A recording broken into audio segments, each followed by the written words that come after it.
Word from the Exarch. All is set on his side, and we may proceed when ready. Well, we have sufficient stone for our needs. Likewise, preparations for the imbuing have been made according to thine exacting instructions.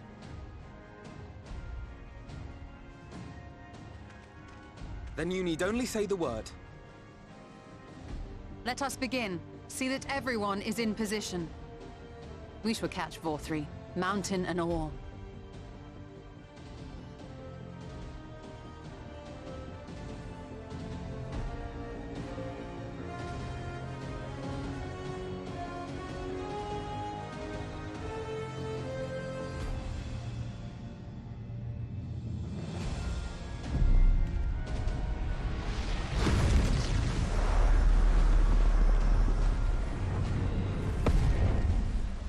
Here it comes!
Yes, yes! You've not lost your touch, you clever old bugger!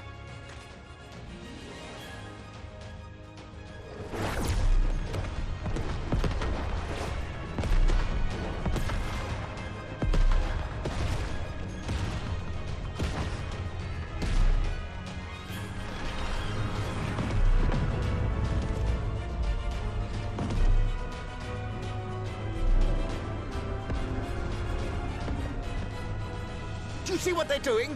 If its hands are damaged, it won't be able to cling to the mountain. Oh, I knew this was a terrible idea. Vorthri marshals the Eaters to his defense. This was only to be expected.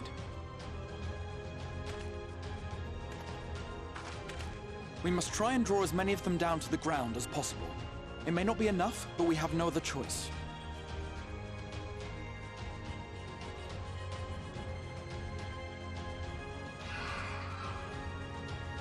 Is that?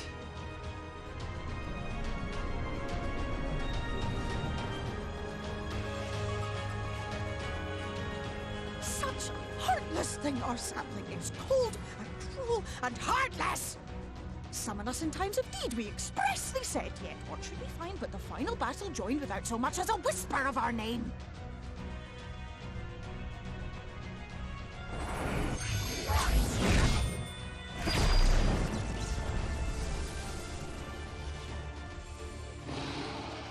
Yes, we may also have said that we Fae folk have no interest in the struggles of men.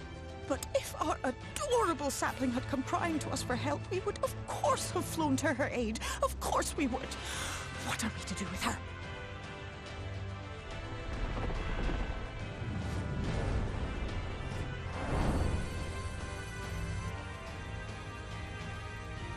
We are so very, very sad. You will play with us. Cheer us up again!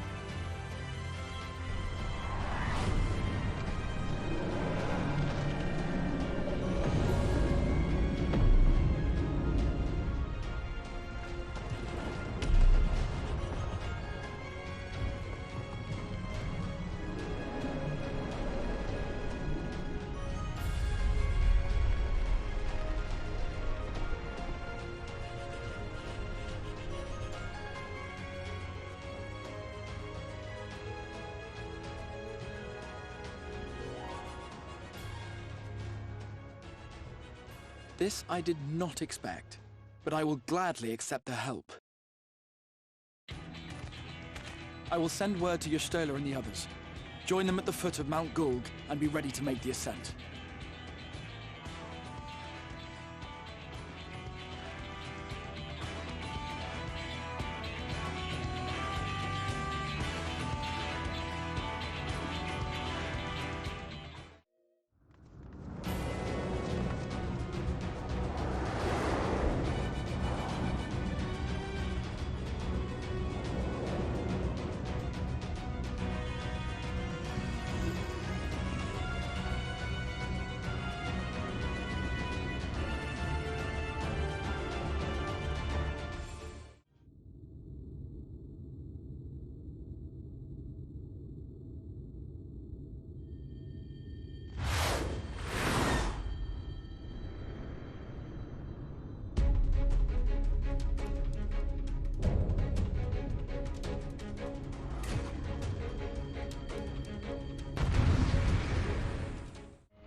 The end is near, my friends. We have found Vorthri's hiding place.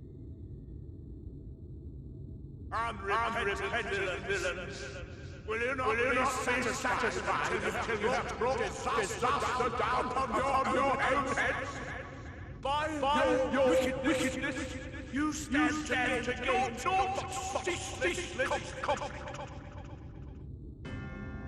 Had you only entrusted fate to me, there would have been peace for all. You could have lived bliss in my eternal paradise, free from the burdens of conscience and purpose. Peace assumes many forms, and I do not doubt that you considered yours well worth the cost. I was even prepared to believe that the end might justify the means. Ignorant as I was, I had hoped that you might mend your ways and join hands with us. That we might strive together for the happiness of all. But no more. Your actions cannot be reconciled with your words. Peace for all, you say? Yet when you were threatened, your first act was to sacrifice your own people in order to save yourself. If your paradise can be rebuilt so long as you alone survive, it exists not for the people. It exists solely for your twisted pleasure.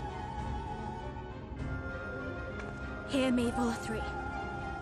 The people won't submit to your will, for we each have our own. I made a promise to a noble soul, a woman who saw fit to entrust me with her legacy, and I mean to keep it.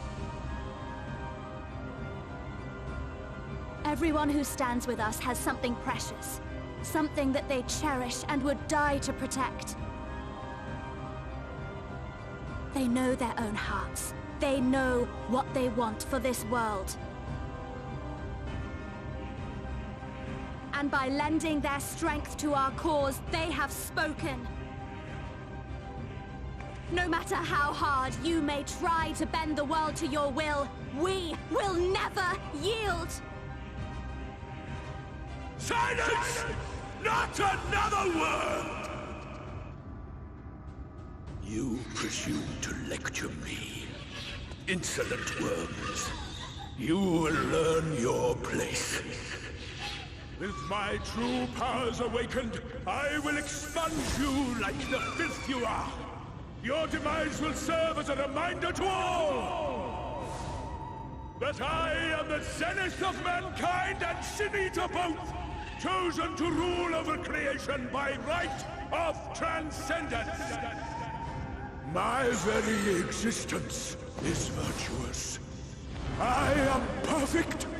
Immaculate! He seems disinclined to grant us an audience.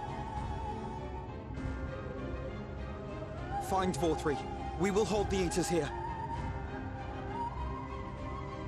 Come! Let's finish this!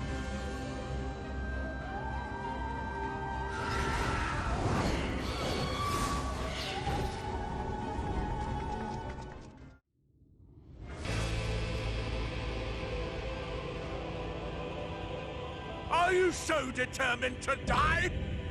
One last chance, villains! Bow down and acknowledge your king! Your god!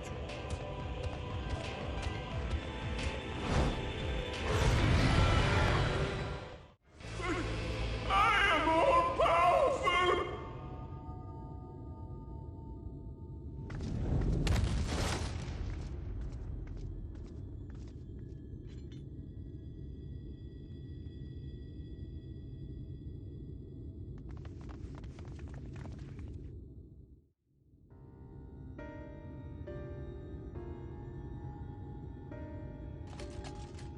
Why am I cast down?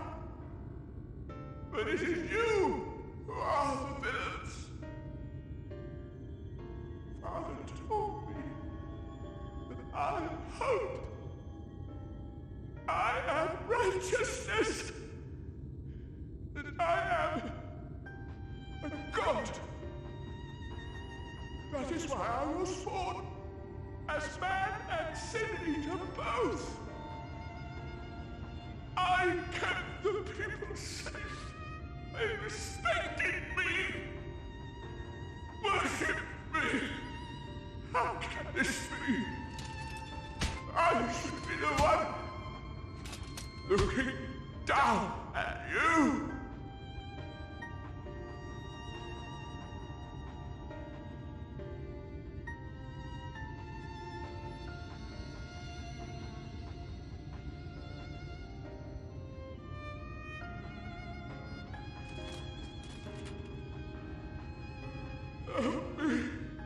Damn you! I am your god!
Look!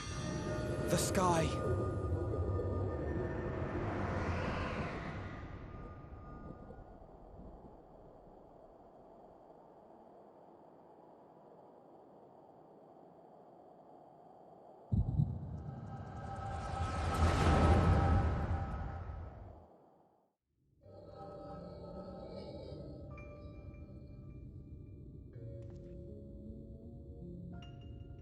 Fools! Were it not for my decisive action, the whole city would have been overrun, razed to the ground. Yet they dare to complain about casualties? Spare me. I'll wager they were put up to it by those wretches who seek to usurp me. They're stirring up the citizenry. But if they think I will yield to the likes of them, they are gravely mistaken. To be subjected to such deplorable treatment, such ingratitude. You have my sympathies, sir. You do so much good for this city, and you could do so much more were you not surrounded by fools.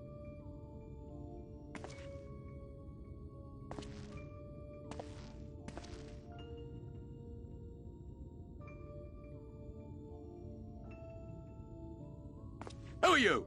You're not supposed to be in here. My apologies for the intrusion, but I come bearing a proposal. One that will ensure the longevity of your reign.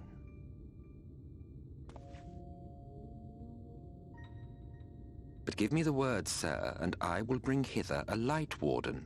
By giving its power to the babe within your lady wife's womb, we shall create a transcendent being.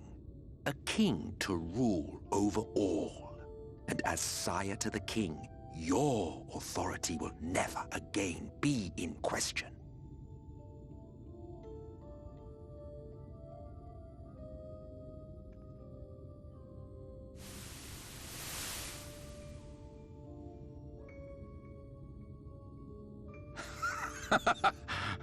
Amazing.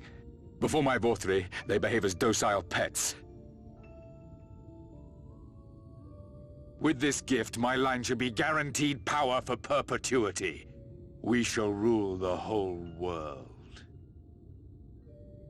By all means, sir. United under Yulmor's banner, men will cease fighting and abandon their ambitions. Thus, they will grow fat and complacent, and in their sloth, seal your supremacy.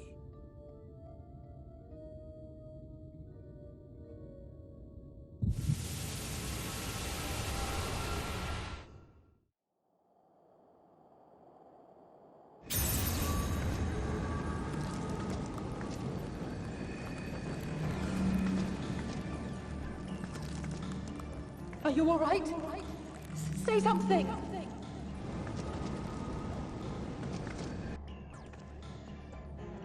"12 Fend. She cannot contain the light. She's beginning to turn. Urianger, if you've aught up your sleeve, now is the time.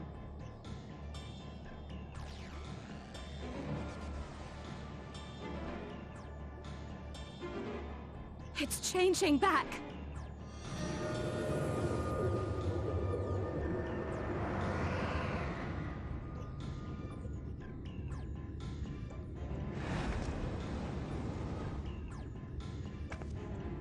The combined power of every Light Warden is too terrible a burden for any one soul to bear. And so I shall relieve you of it.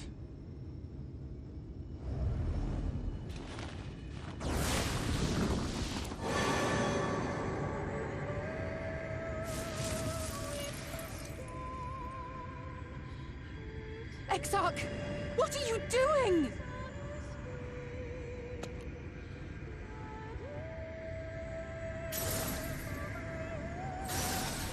I will channel this profusion of power to the Crystal Tower and use it to travel to other worlds. As I have dreamed of doing ever since I first learned of their existence. Who would choose to remain here in this dying realm when they might go elsewhere and begin anew? Not I. And thus did I use you. No, I don't believe you. It doesn't make sense. Damn you! We won't let you do with her as you please. Do not interfere! Please, I beseech you all, let him go!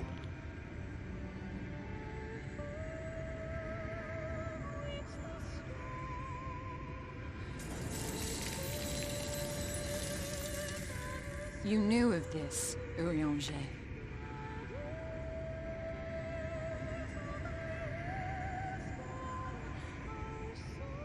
'Tis all a fiction. Such vaguely defined acts of teleportation stand no chance of success. The Exarch will never live to see another world, as he knows only too well. Then, what does he mean to do?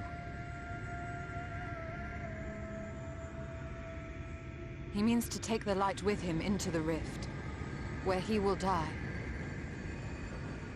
From the beginning, he intended to sacrifice himself to save our friend and Norvrend.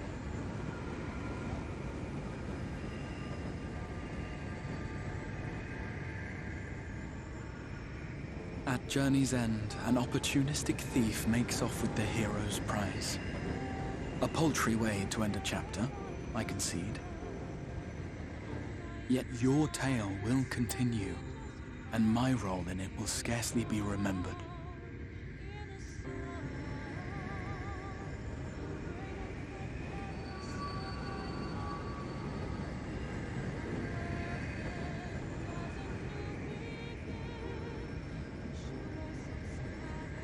Worry not. Whatever should become of me, I will be happy and free, safe in the knowledge that I have played my part.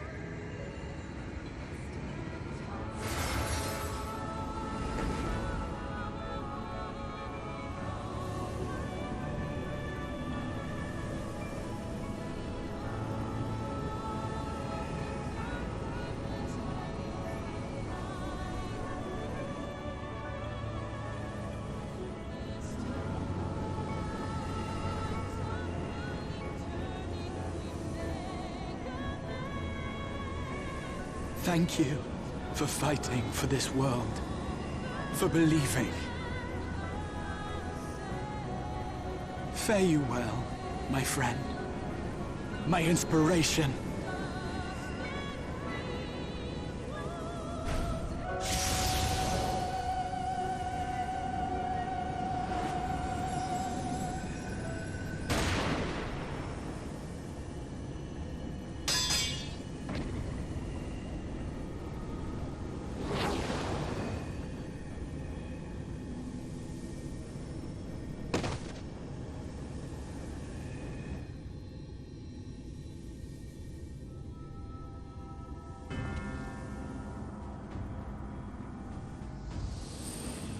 Only those who possess the royal eye of the Allagan Imperial line are capable of controlling the Crystal Tower. Such individuals do not exist in the First. Therefore, in all likelihood, the Exarch arrived here with the tower. This much I had surmised, yet I could not discern his grand scheme. To think that he went through all this trouble for the sake of a single hero. It's almost admirable in its absurdity. Alas, it is not your grand scheme that will succeed, but ours. You bastard! Stay put. Your friend is still alive, but whether he remains so depends on you.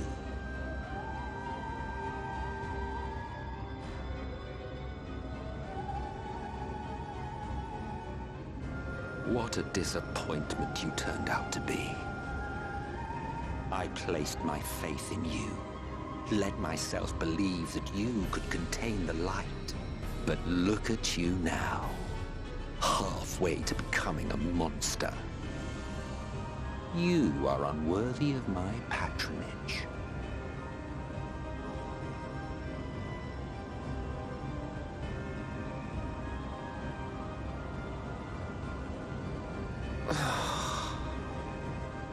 I am an Ascian. My heart's sole desire is to usher in the Great Rejoining. 100 years ago, I entrusted my comrade Logriff with the task of increasing light's sway over this world. This we sought to do by manipulating heroes. When that failed to achieve the desired result, I created Vorthri. But thanks to your meddling, that too has ended in failure. What was your true purpose in approaching us? By your 12, boy, have I not told you before that everything I said was the truth? You were specimens by which I might gauge man's potential as it stands. I genuinely had an interest in you, genuinely considered taking you on as allies. Provided she could contain and control the light. If not, then she, and by extension you, would be of no use to me. 'Twas as simple as that. So, we've been found wanting. How disheartening. But even had we fulfilled your conditions, there was no guarantee that we would cooperate. What then? Then I simply kill you all. At the very least, it would restore the world to the way it was before you went about trouncing Lightwardens willy-nilly. Suffice it to say, it would be most inconvenient to have all that light taken away. And I would be lying if I were to claim his actions didn't have me worried.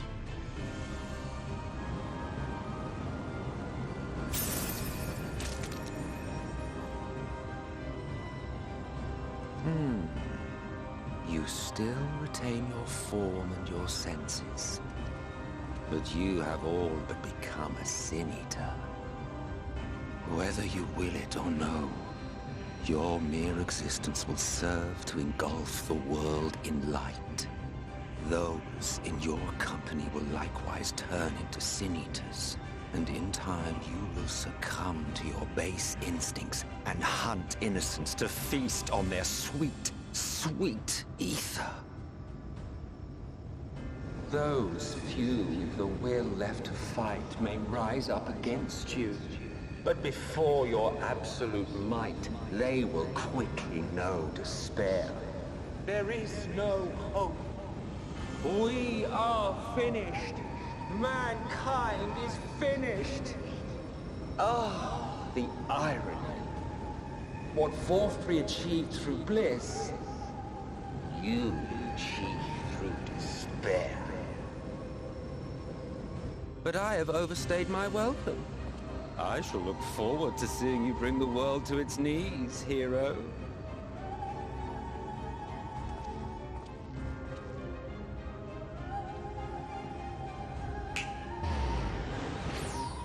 Exarch!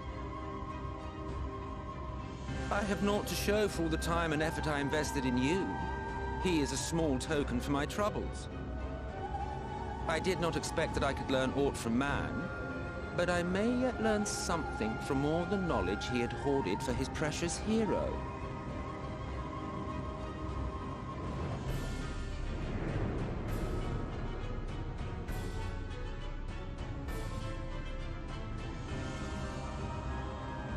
I pity you, I do. Your friends are now your foes. If you do not kill them, they will kill you. When it all becomes too much to bear, seek me out at my abode in the dark depths of the Tempest. There, you may complete your descent into madness, with some dignity, far from prying eyes.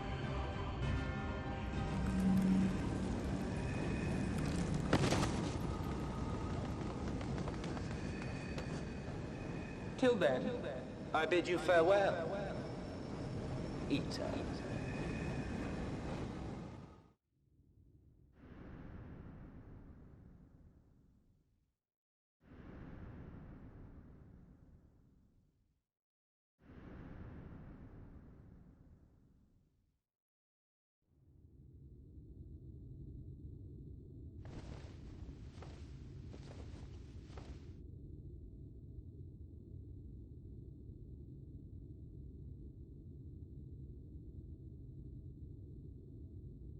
Ah, finally.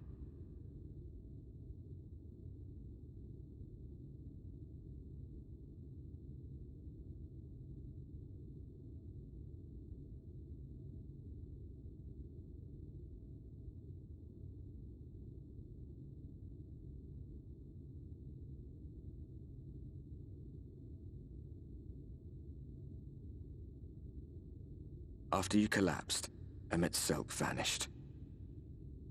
Then Reen did what she could to stay the raging of the light within your body. Thanks to her, you're still you, but she's only delayed the inevitable.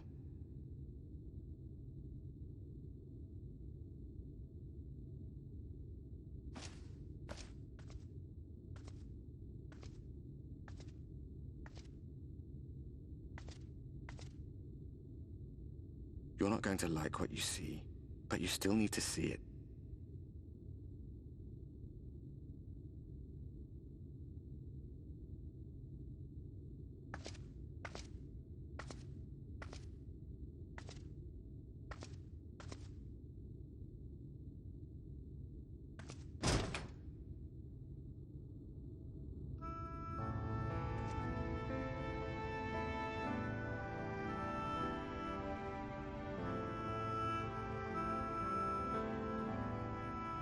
nights like this all over. The whole of Norvrat is shrouded in light again. And it's because of you, and the power you absorbed from the Wardens.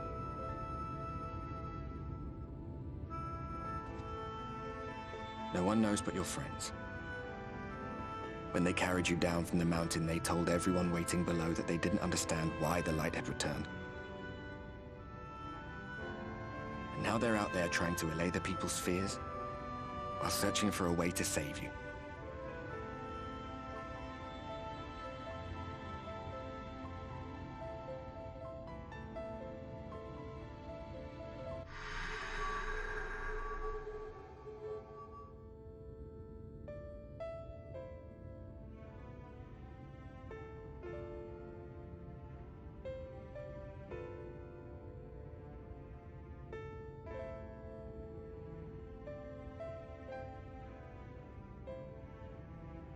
If you're well enough to be up, you're well enough to get some fresh air. Better that than stewing in here. Go on. Go.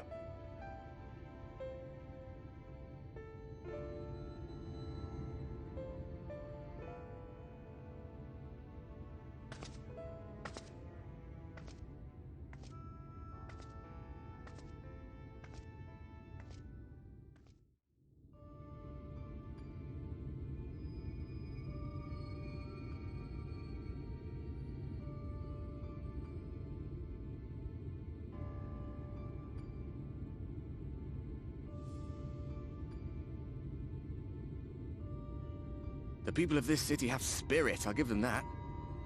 They've not lost the will to fight.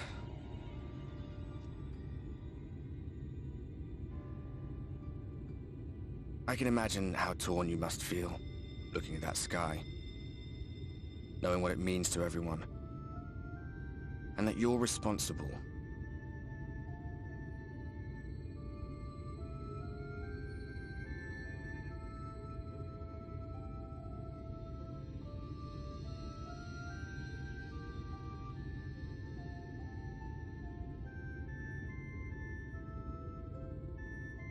Aye. An all too familiar one. Here you stand alone, expecting no one else to bear the burden for you.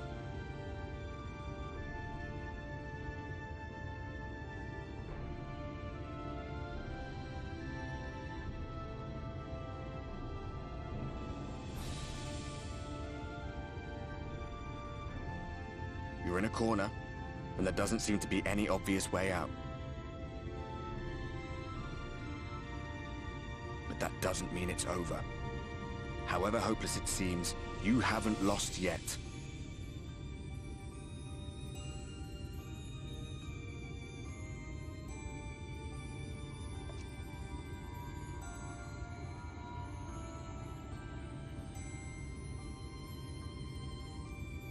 I remember looking up at the sky like this before. Being caught up in a strange kind of calm. It was after we realized we were responsible for the flood, when we resolved to journey to the source by taking our own lives.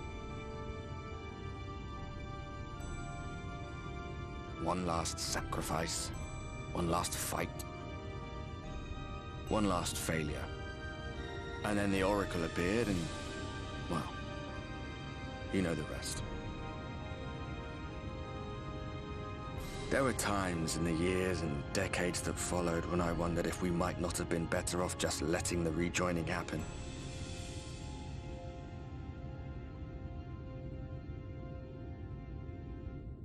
That we'd made one last mistake. But seeing that giant Talos stir to life cured me of any doubts I still had. Always we took the burden of fighting upon ourselves. That's what heroes do, isn't it? So we never had the chance to see anything like that. Our people coming together as one.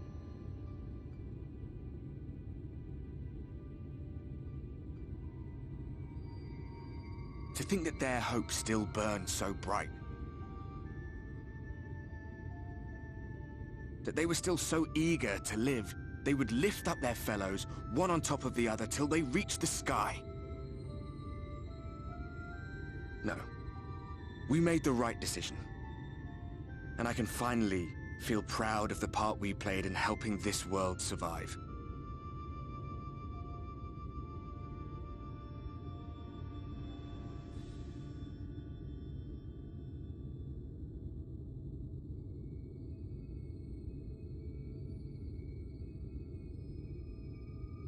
Well, come on then.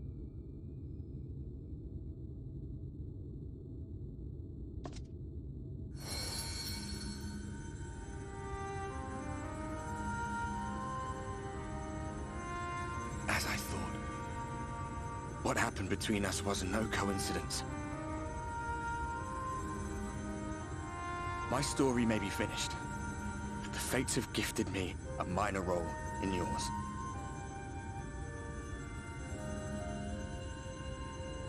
I suspected as much the moment I realized you could hear me.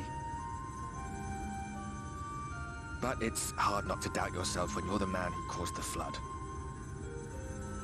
I was afraid to do anything more than watch for fear of making things even worse.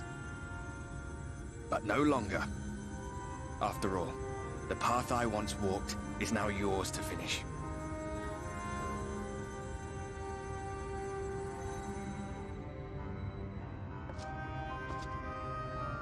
For what it's worth, I cast my lot with yours. If you need a push, I'll be right there behind you. If you lose control, I'll do my best to stop you. So, let us be about it, hero.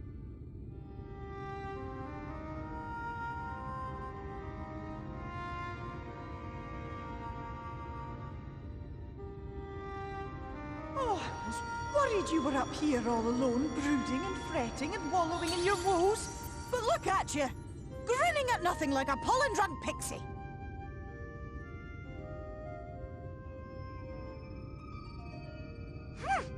Look at what you've done to your ether.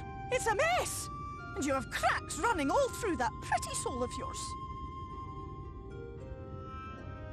My poor little sapling. Whatever am I to do with you?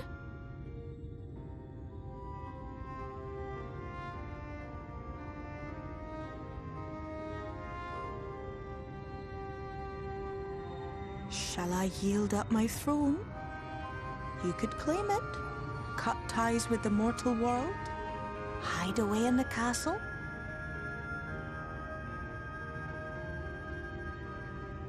It won't fix the problem, but would it really matter? If any pesky heroes come calling with steel and magic, all of Il Meg will rise up in your defense. My crown and scepter are yours, if you want them.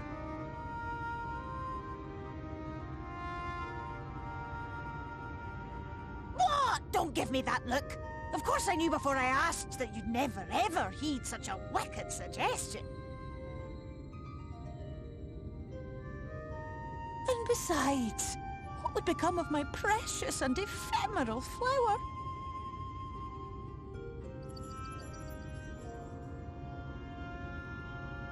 My dear beloved sapling, you are lost, confused, and have precious little time to gather your wits. Your kind is always so preoccupied with what lies ahead, and so we muddle your vision with fog and glamour. But such trickery is easy to see through. Stand very, very still. Think not of where you need to go, but where you are right now at this moment, at this time, in this place.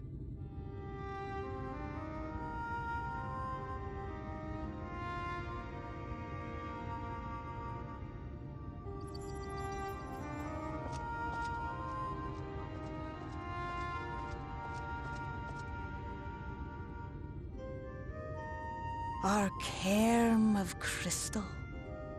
From shadowed hood he watched you go, his ruby eyes with warmth aglow. See yourself as he saw you, and that shall be the clearest clue.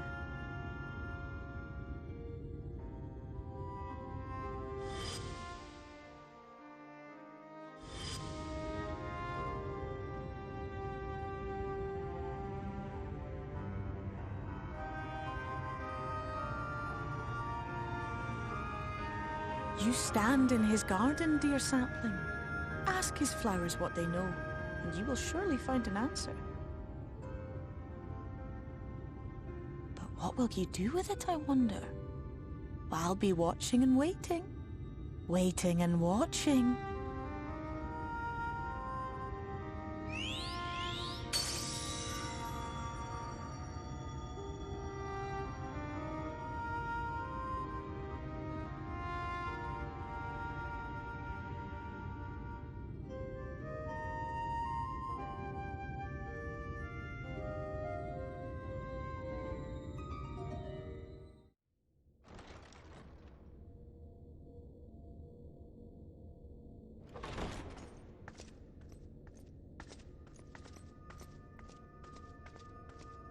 I have unlocked the door to the umbilicus. You are free to enter.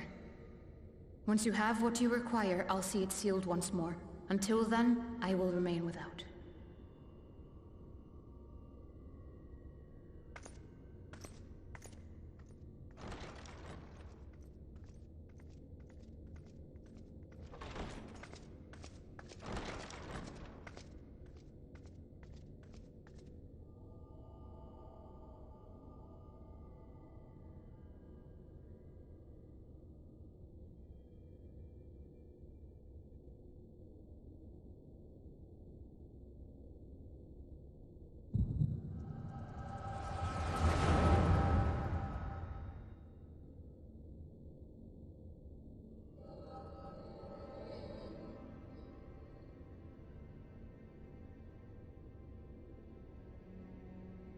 A moment to collect my thoughts, I prithee. Thy true name is Grahatia, then. By thy claims, thou too art a native of the Source, though from an age beyond our own, when the 8th umbral calamity hath visited devastation upon our star. Thou hast, by subtle means, reached across the boundaries of time and space to unsow the seeds of catastrophe, ere its creeping vines drag our champion unto an early grave. In essence, yes. A difficult story to swallow, I am sure.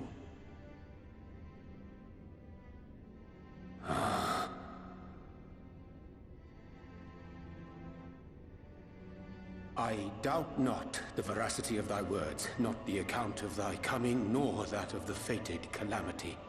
Yet my mind straineth still to apprehend the enormity of this tale. Wouldst thou favor me with a gradual unfolding of its chapters? Certainly. But where to begin? I should start with those great minds who survived the calamity. Sid Garland being perhaps the greatest. In hopes of staying the unending tides of war, he and his fellows pursued all manner of possible solutions. One of these was rooted in a theory which unified several fundamental principles discovered over the course of the Warrior of Light's adventures. It proposed a method by which one could enter the River of Time, traverse the rift, and leap between worlds.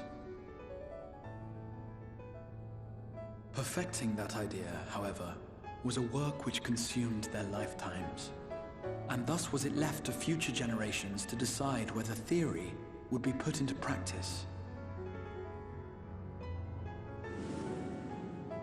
But all the while, the world continued to burn. Hope was a feeble outpost, beset on all sides by thievery and misery and murder. People cried out in despair, "There is no hope! We are finished! Mankind is finished!" Then others raised their voices in answer. Though we be beyond salvation, those who came before may yet be saved. We will forge a crossroads and pave the way for a different future. By the wisdom of our forebears, we will prevent this calamity from ever having come to pass.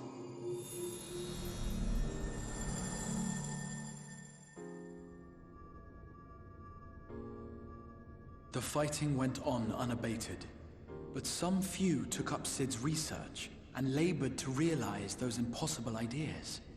After 2 centuries of labor, their descendants finally succeeded in awakening the Crystal Tower, an integral part of the process, and, in doing so, roused its caretaker, me.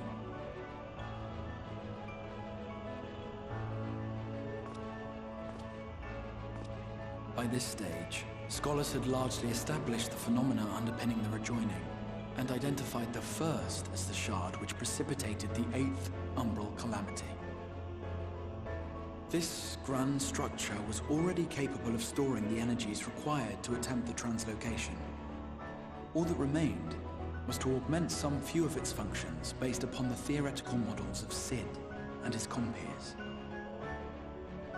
And by means of such technologies didst thou effect thine arrival in the first, to an age before this star had joined with the Source.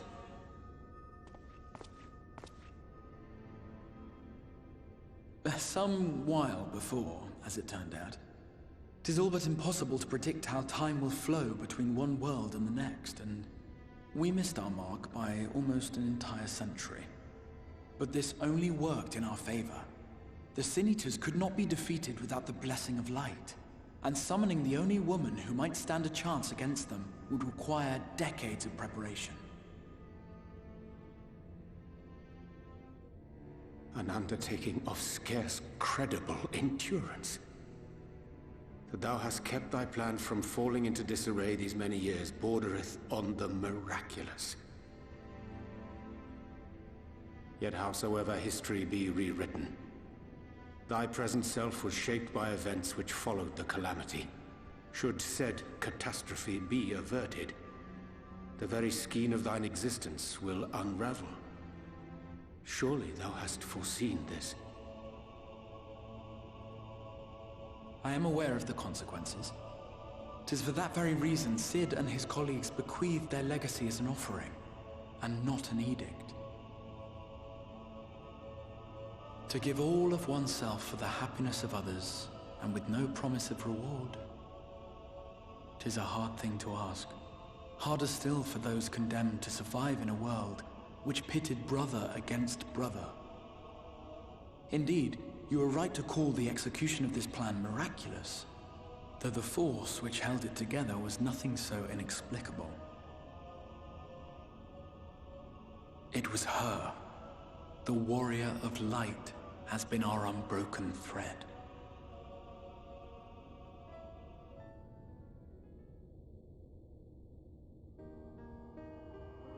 Where others would stumble and fall, she would rise above. Where others would break and run, she would carry on. The warrior of light's tale is one of unyielding bravery. To tell it was to feel courage. To hear it was to feel hope. It was a breath of inspiration in an age of suffocating shadow. In the histories of a fallen nation was our hero hailed as its greatest ally. In the time-worn pages of a noble's memoirs were her deeds joyously retold. For many, these stories were the flame which warmed them through the coldest of nights.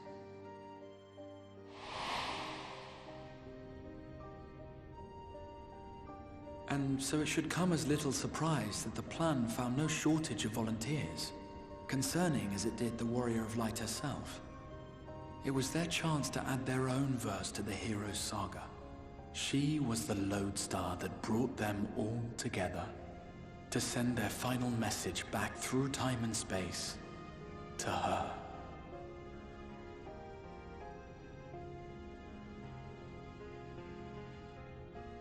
The light of your legacy was our torch in the darkness. Burn bright again and live.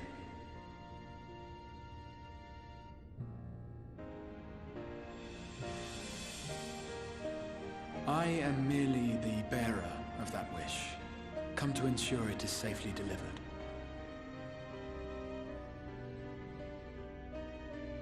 Wherefore sharest thou this burden with me and no other? What wouldst thou have me say? That you will be my accomplice? 'Twas you yourself who convinced me of your suitability when you spoke of how you learned of the Flood, and of your part in arranging Minfilia's journey to the First. Your actions showed uncommon resolve. 'Twas clear you were committed to the cause of saving this world.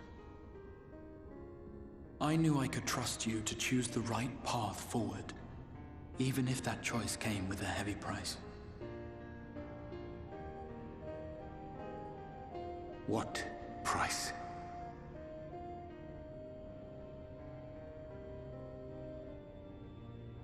When all is said and done, and the last of the Light Wardens lies slain, I will absorb their corrupted ether, and then I will die. Knowing what I know of your companions, not to mention your champion, they will try to stop me, but in saving one, they would save none. Therefore, I implore you to aid me in concealing my identity, and ensuring this tale ends as it must. To this end, I would have you take what I have told you of the Calamity, and make of it a portent. A prophetic vision you beheld in the swirling chaos of the Rift.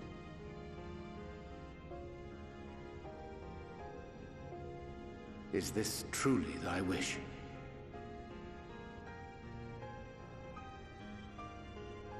History remembered the Warrior of Light, as I knew it would. And I will suffer no other to rescue the champion whose star has charted my course.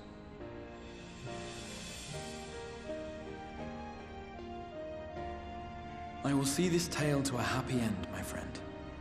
There has been enough tragedy.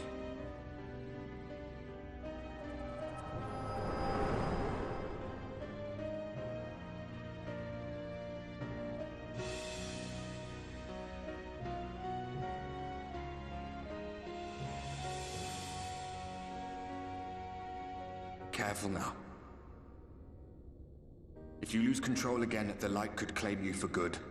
Although it's probably only a matter of time before you succumb to the change in any case.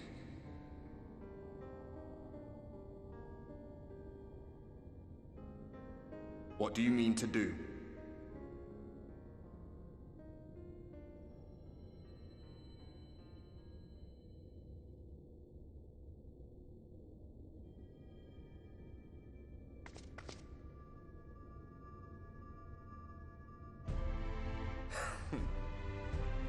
We should be on our way. Diassian mentioned the Tempest, did he not? That's the stormy seas around Calusia to you. His lair must be down there somewhere, hidden beneath the waves.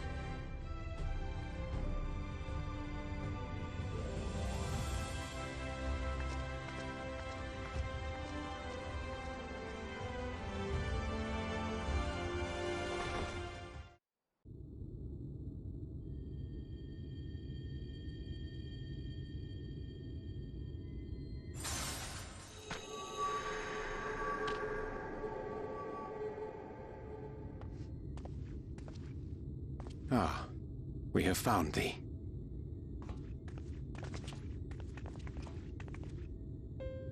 Word reached us of thy recovery, and thus did we gather with all haste. Ah. By thy looks, I gather thou hast gleaned that which I came to tell thee. Urianger has shared everything with us. The Exarch's true identity and purpose.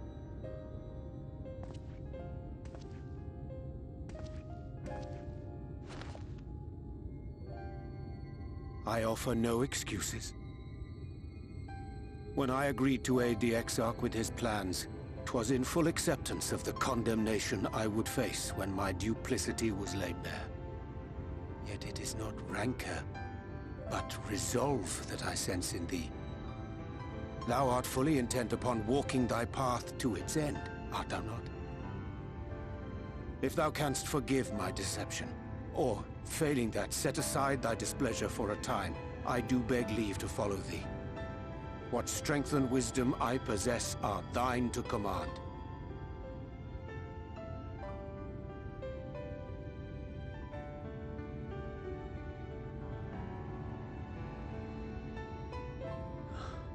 I thank thee. Doubt not but that I will do all in my power to repay thy kindness and fulfill the Exarch's wishes.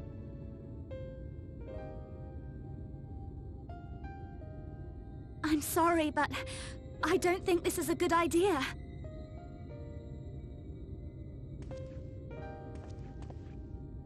Leaving the Crystarium, I mean, with or without Urianche. What I did for you won't last forever. There's no telling when the light will break free again. Please, you must stay here. At least for a little while longer. We will find a way to cure this, I promise you. How can you make promises? We don't even know where to start. Alize, please. You know Reen was only trying to help.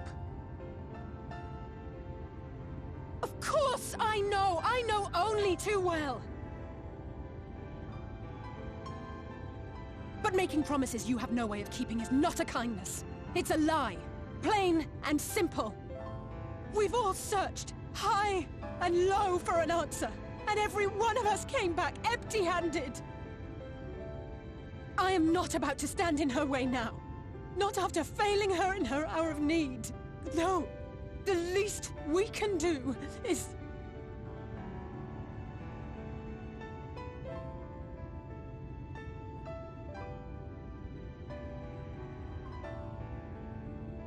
We will go with you as well.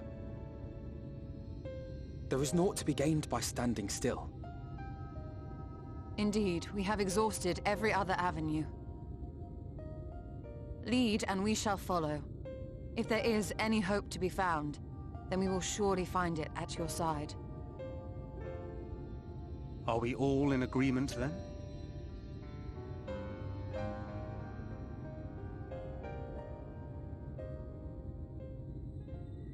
Is there aught we can do to help?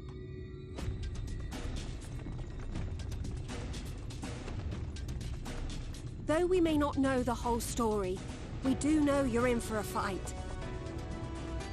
And while the Exarch's away, it falls to the rest of us to see the Warrior of Darkness is given a proper send-off. You told them! No! Well, not in so many words. Aye, we didn't need it spelled out for us.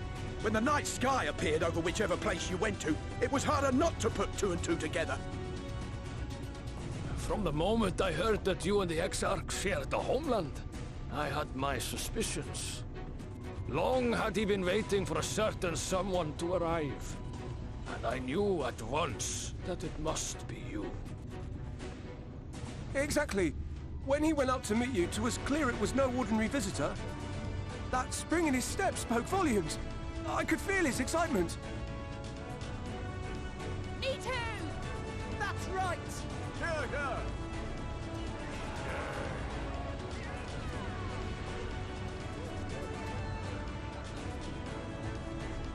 We do not fully understand where you or the Exarch hail from, or why you've all done so much to protect us. But we are deeply grateful nonetheless. So, if there is anything at all we might do to aid your journey, you need only name it. What would you have of us?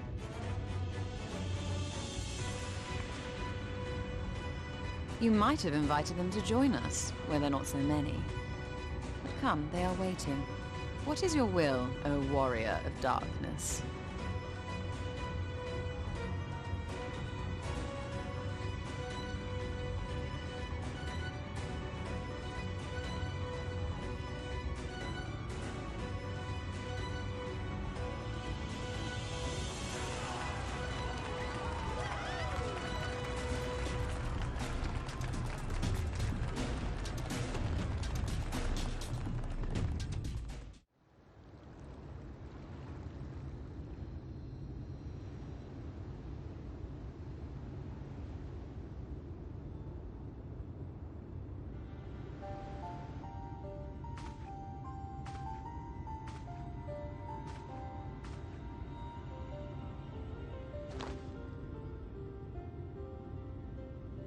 Wir Sach, Bilan Bismail.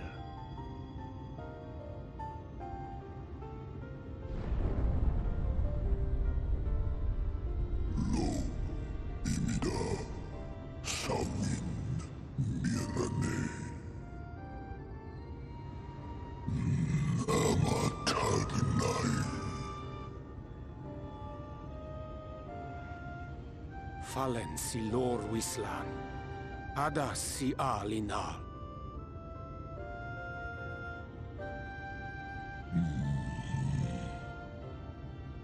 Van urs atslir, olfod thim, iri guath thi.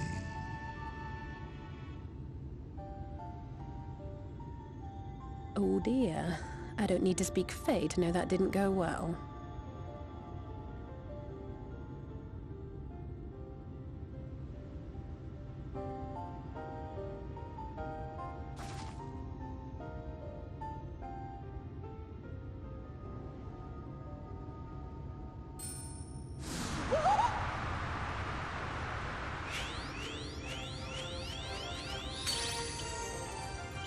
Oh, my snake yak! You've learned to call me at last! And where do you go? On a trip? A journey? I knew you wouldn't give up without a fight. Oh, my precious mortal, I shall help you in any way I can.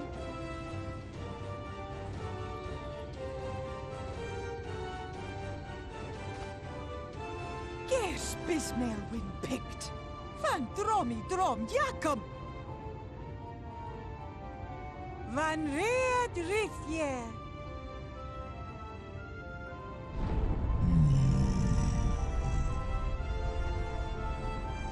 Ahai una, sa hawin wisk. Isne rim, sur vierlo.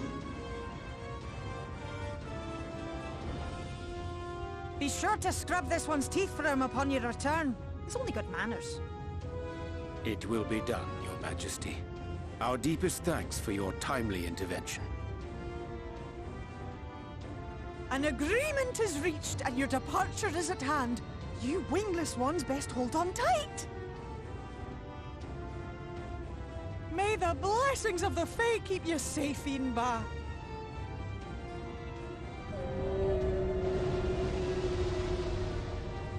Lo fallo ruis. Van in narsitar. Dir sitagnai.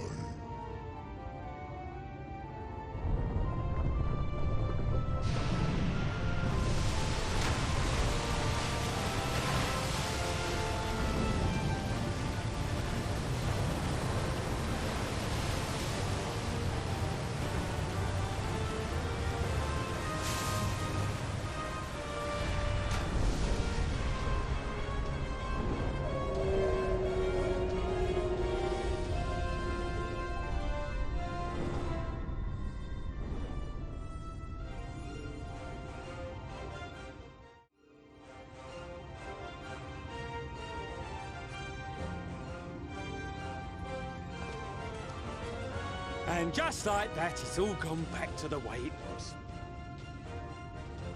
What was you expecting? 100 years of honey and rainbows? Seeing them Yulmore types wake up and smell the ashes was miracle enough for me. Ah, the magic in the air when that ladder started moving. And when that great hulking Talos rose up. Gods. I could live 1,000 years and never behold anything so amazing.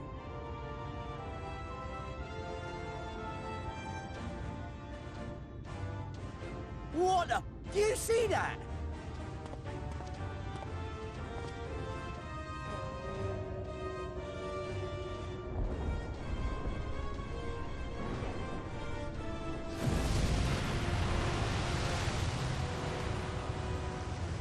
What a monster! Where did it even come from?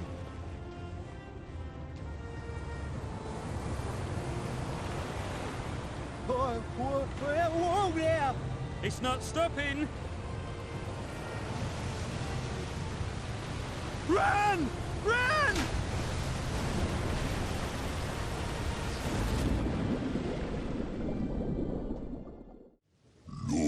Vanana Anna.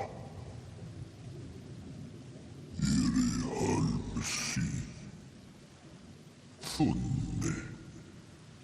Aktma von jasni. Tagnai.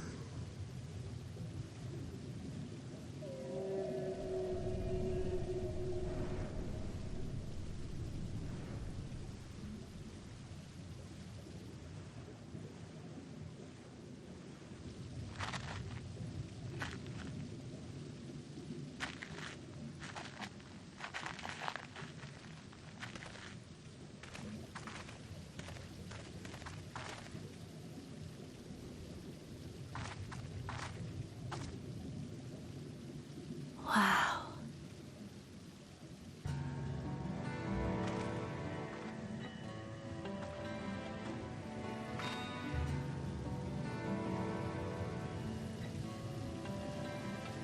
The breath of Bismarck. See how it swells to form a dome beneath the waves? The waters recede. The tempest's floor is laid bare.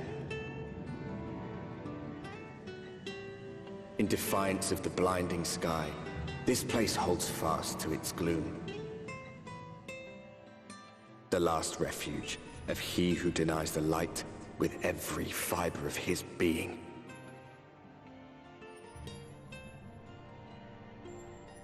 You stand at the precipice, hero. Journey unto the heart of darkness. Finish it.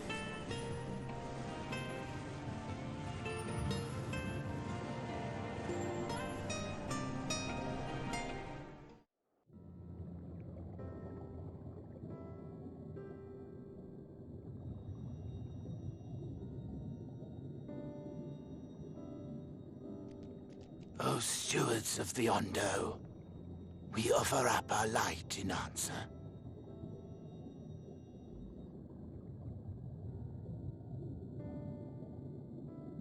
That crystal you showed the artisan. Was it... Did it belong to one of my friends?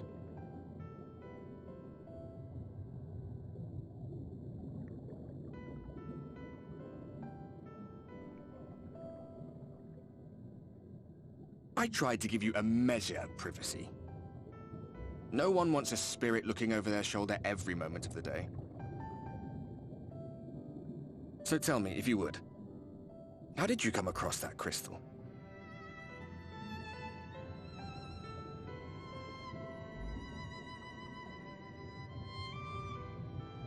I was right then.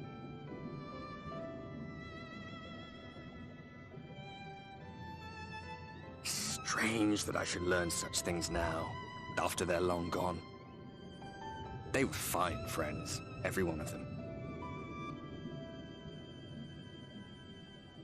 I didn't expect death to teach me so much. About them, about Seto, about you, about the hope that hides at the heart of this world. I've never been one for idle chit-chat, but if by some miracle I could see them all again, I doubt I would ever stop talking. I'm grateful I got to bend your ear at least. And just for that, I reckon I'll stick with you. To the very end.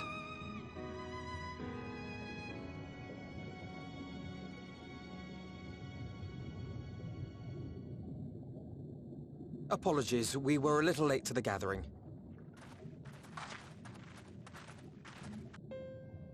It seems we succeeded in gaining their trust. The delay wasn't exactly welcome, but at least our many hands made light work.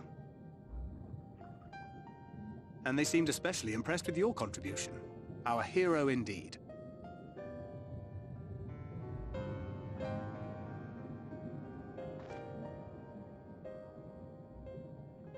Y'shtola was telling us those structures may date back to the age of the Ascians.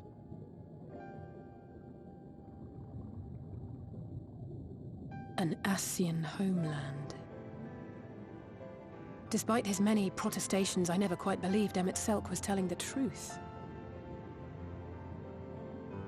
Nor I.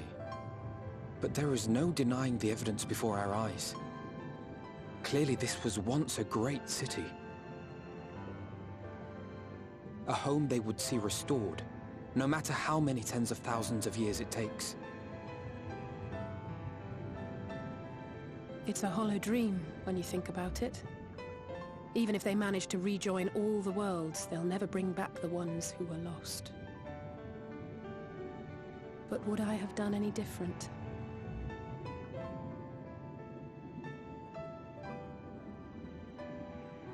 How are you feeling?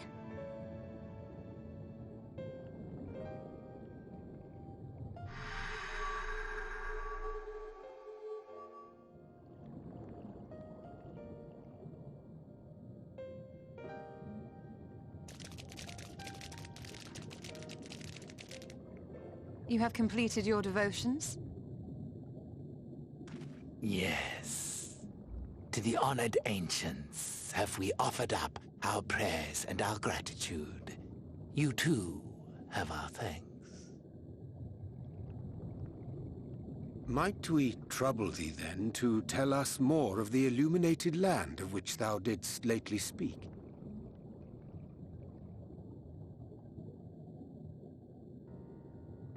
To the west of here lies a great trench. Some days ago, a light appeared in that endless darkness. Curious, we ventured closer and discovered in the depths an entire city.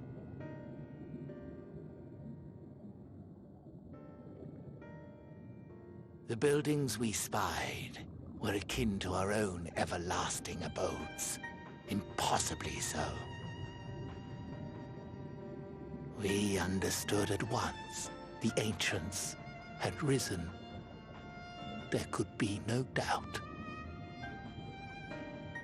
Taken with terror, we retreated to the cups, and I decreed that none should enter the trench until such time as we received a sign.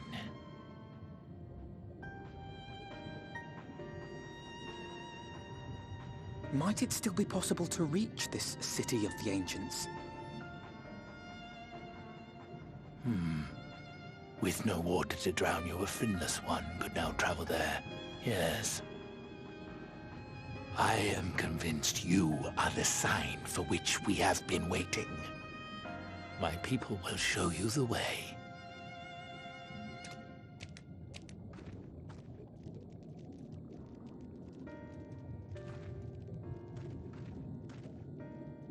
Shall we?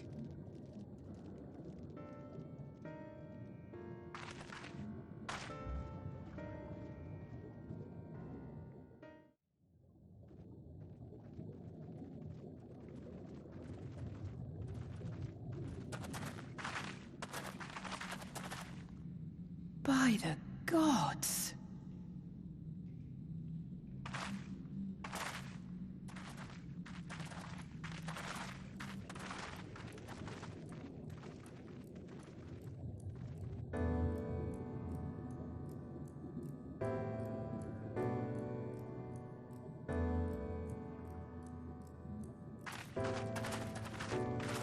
When the Ondo spoke of a city, I did not think they meant an actual city.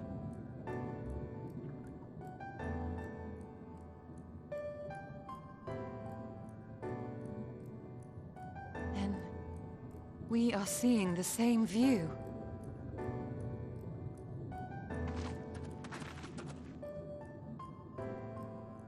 The remnants in the Ondo settlement were solid material structures. But these... everything here pulses with ether. 'Tis an enchantment on a monumental scale.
This really is unacceptable. I gave you very specific instructions. Emmet Sulk.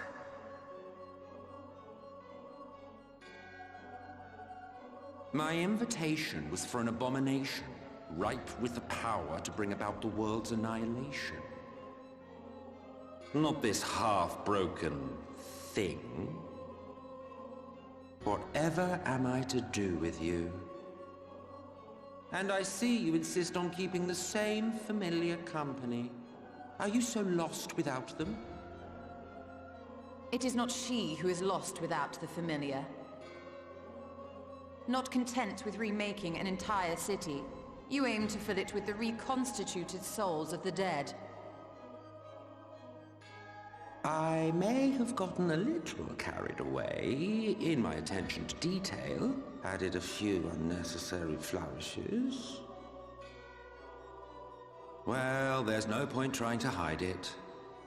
Yes. Once the rejoining of worlds is complete, Zodiac will regain his full strength and shatter his prison. Then we shall offer up the Source's remaining inhabitants in sacrifice, that we might resurrect our brethren who died to bring Zodiac into existence. But what was it that you came here to do exactly?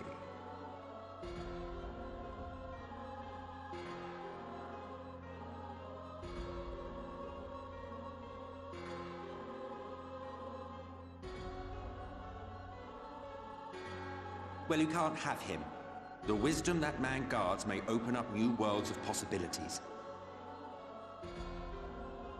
He has unlocked the secrets of travel across the rift, and through time as well, it would seem. Quite an accomplishment for one of his incomplete nature. I must explore the limits of his capabilities, and harness that power for the Ardor.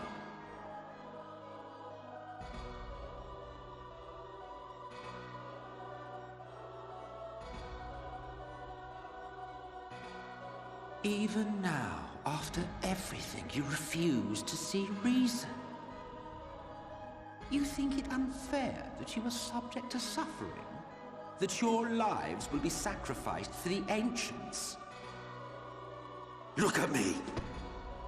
I have lived 1,000 of your lives. I have broken bread with you. Fought with you, grown ill, grown old, sired children, and yes, welcomed death's sweet embrace. For eons have I measured your worth and found you wanting. Too weak and feeble-minded to serve as stewards of any star.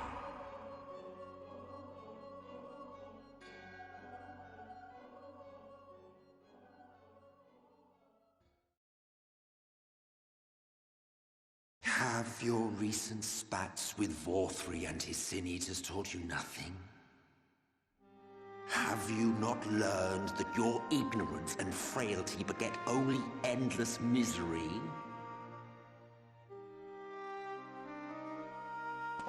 How long do you mean to perpetuate this farce? How much more must I endure your bumbling interference? Let us imagine that the laws of reality are again undone and the world faces true annihilation. Do you honestly believe that half your number would sacrifice themselves to save the other? Of course they wouldn't! And if you had witnessed history unfold as I have, you would reach the same conclusion.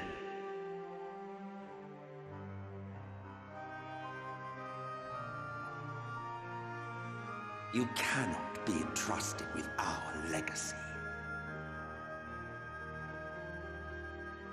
I will bring back our brethren, our friends, our loved ones. The world belongs to us and us alone.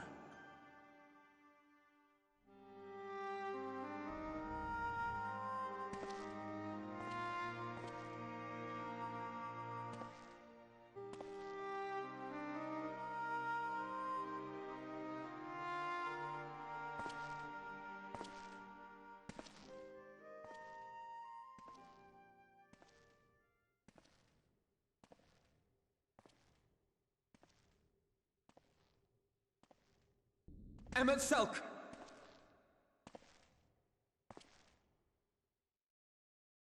We understand, truly, but it makes no difference. The ones you love are in the past, while ours are here in the present. One day, we too will be ashes and dust, but not today. Our time is not yet finished.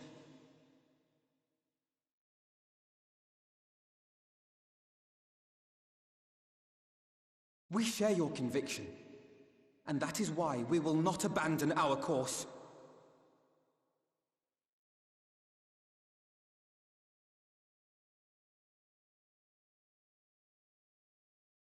You think us the same? You think your tattered soul of equal worth to those I lost? Then come. Earn your place. Prove yourselves worthy to inherit this star.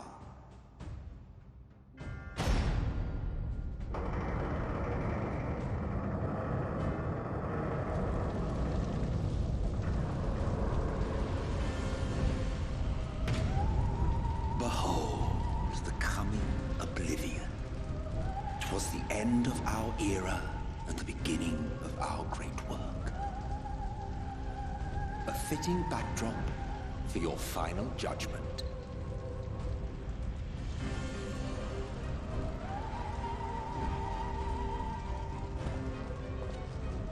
I shall wait within, but do not spend too much time on your preparations. There's no telling how much longer the guest of honor will last.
Well, well, you prevailed.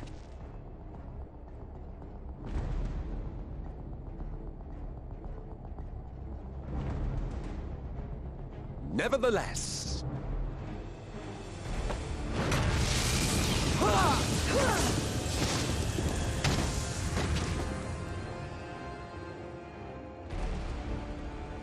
Your performance was underwhelming, and I remain unconvinced of your worthiness.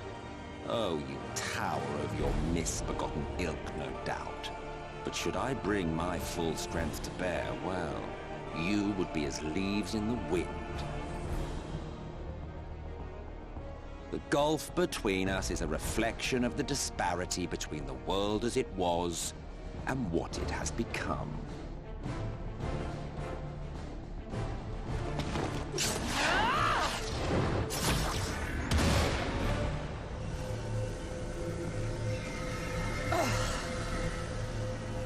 Our worlds may not live up to your lofty standards, but they are our worlds, our homes, full of life and love and hope. And we won't stand by and let you destroy them!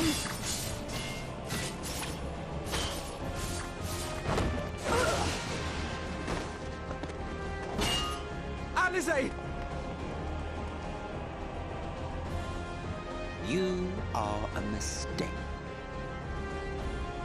For we who have known perfection, the shattered source and these shards are ghastly mockeries of the true world. The ephemeral lives you exalt are pale imitations, utterly devoid of meaning.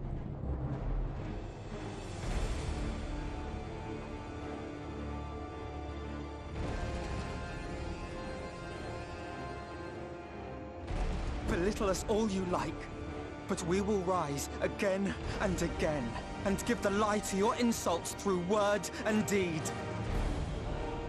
We define our worth, not the circumstances of our creation.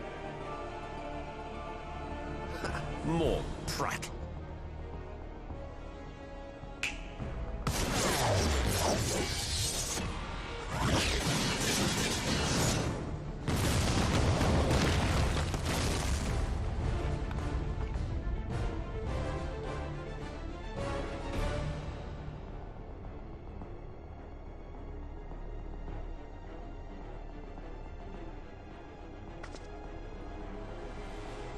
Fool, who are you?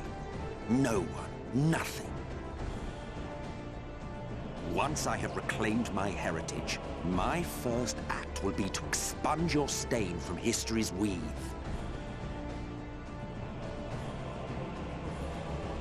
My world will have no need for heroes.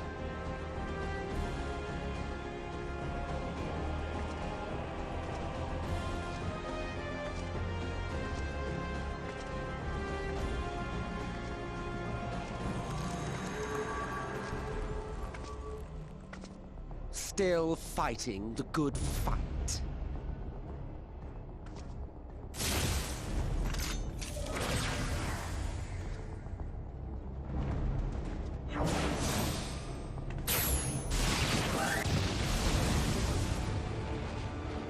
It is true that all we hold dear is fated to fade away. But that is no reason for us to forsake it. To take what steps we may, and thus mark the road for those who would follow. To strive for the best of all futures. Be this not also thy purpose?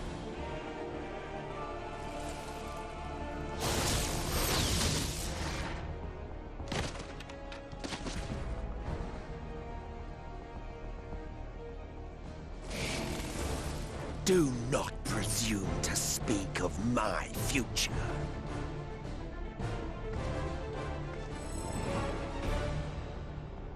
And you? Why waste your final moments in futile defiance? Weary wanderer, you've no fight left to fight, no life left to live.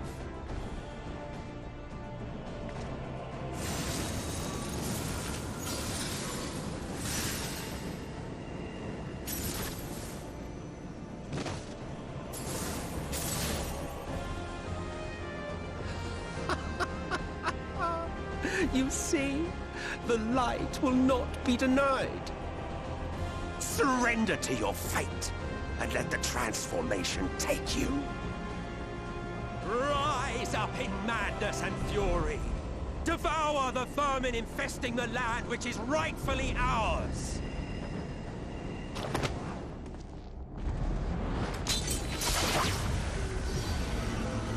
Now, Reed! Now!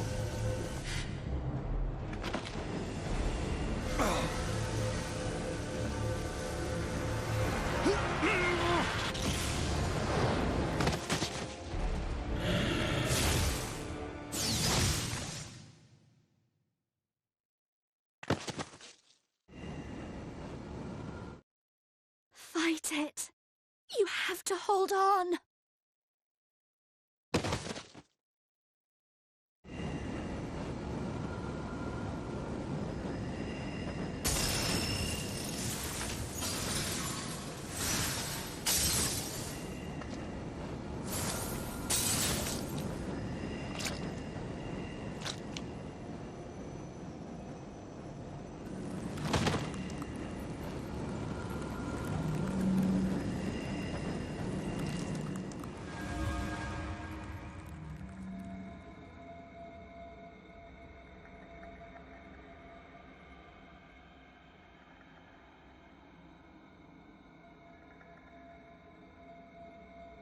If you had the strength to take another step, could you do it? Could you save our worlds?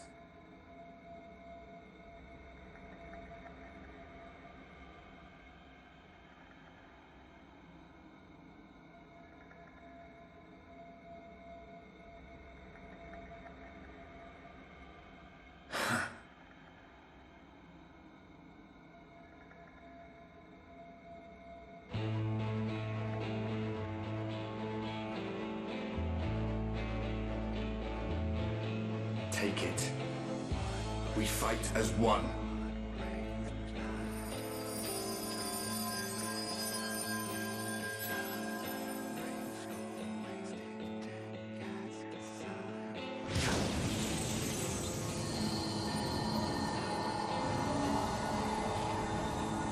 This world is not yours to end.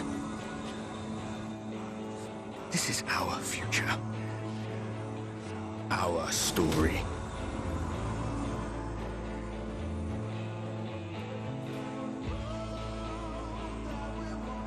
No, it can't be.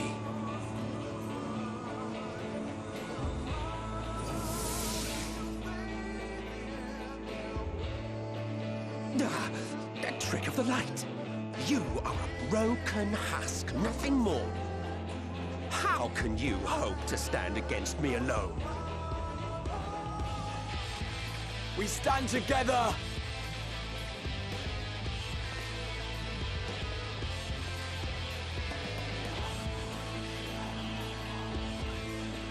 How... I'm surprised you can stand at all. I could not well leave matters half-finished. Let expanse contract, Eon become instant.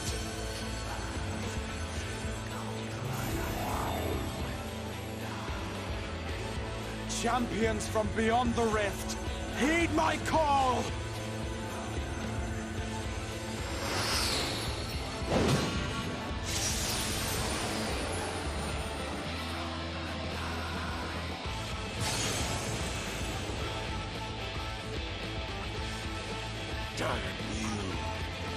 Damn you all!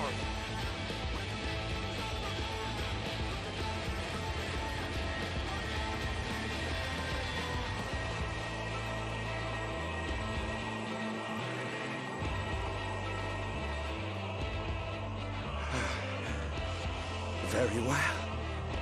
Let us proceed to your final judgment. The victor shall write the tale, and the vanquished become its villain.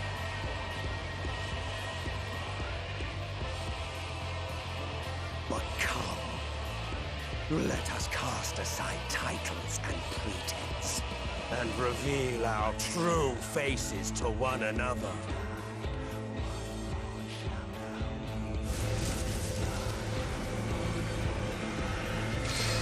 I am Hades, he who shall awaken our brethren from their dark slumber.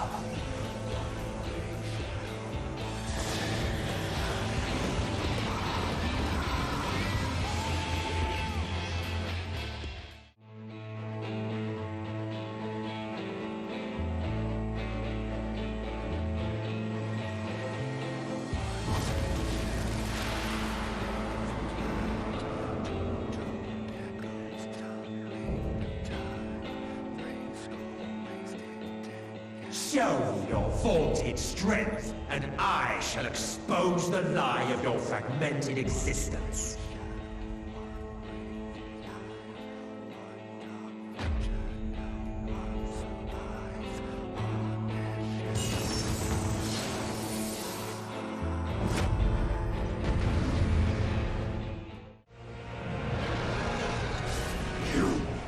You have no power over me!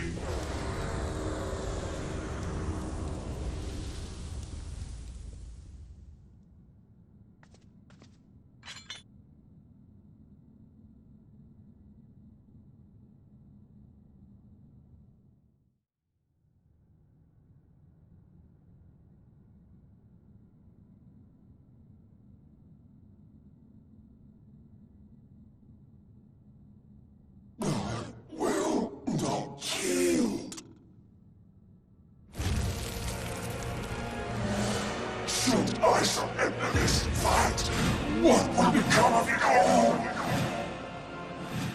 What will become of our dreams? Our desire?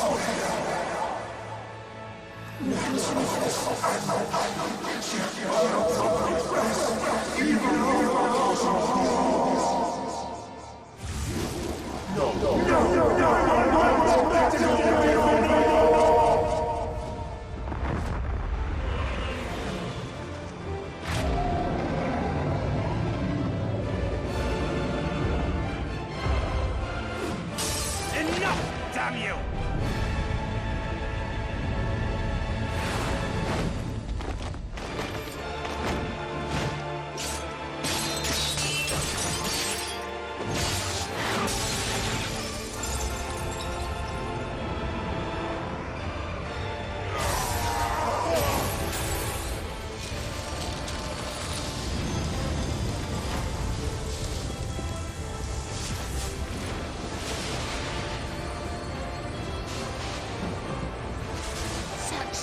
Infernal strength!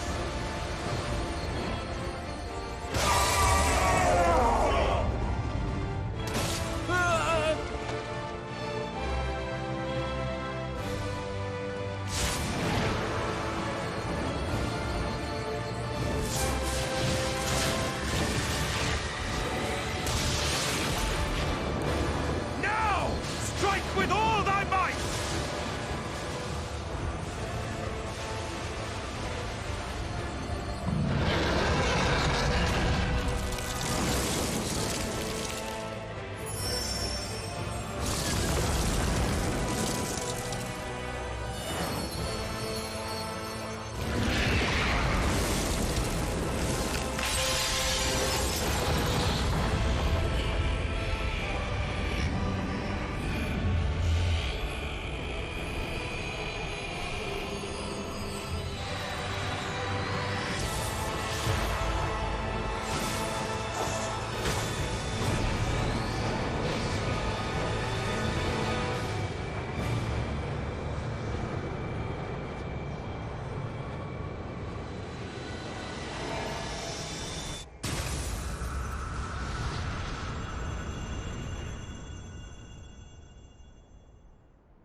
Remember. Remember us.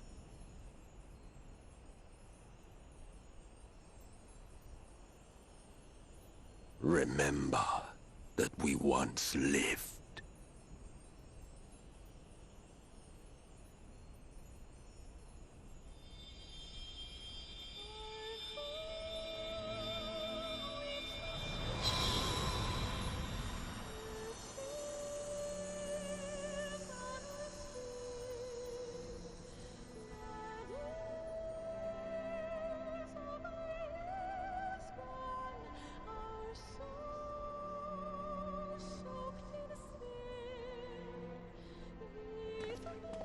It's over.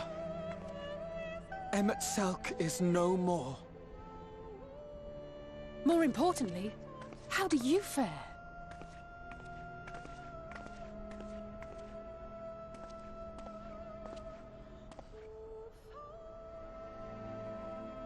What dost thou see? Her ether. It is as it used to be. As a disciple of Zodiac, the Ascian was the darkness to your light. I can but assume that when you set your strength against his, the light within you was spent. No, it's more than that. Under the strain of that incredible flood of ether, your soul had begun to break apart, yet now it seems somehow restored.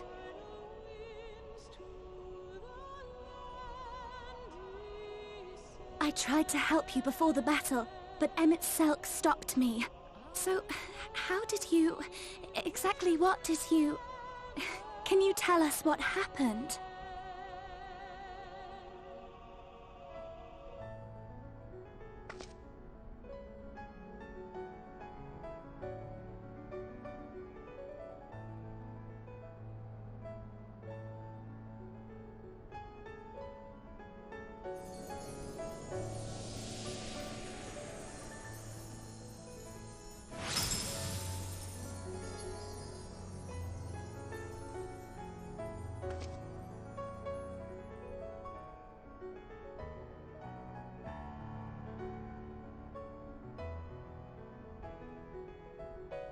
I see.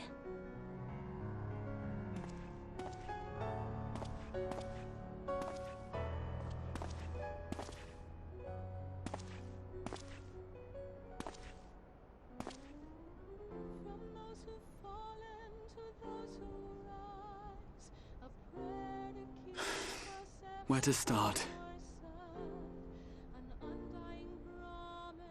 I believe I owe you all an apology. And you, most especially.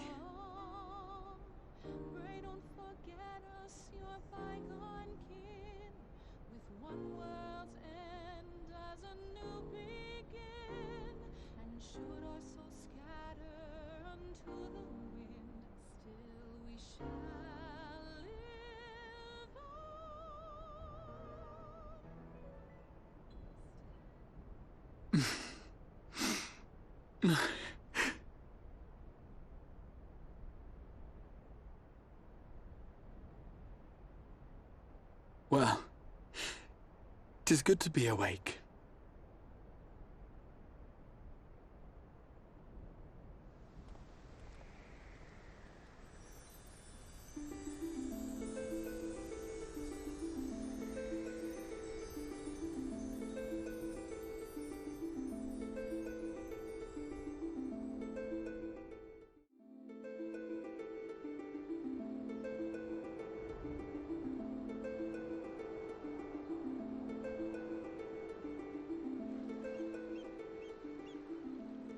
So, those mad souls dove straight into the ocean over there, did they? All I could see from here was the whale, Master Chai. 'Twas surely Alphino and those friends of his. They did something heroic, mark my words. You need only look up there for proof of that.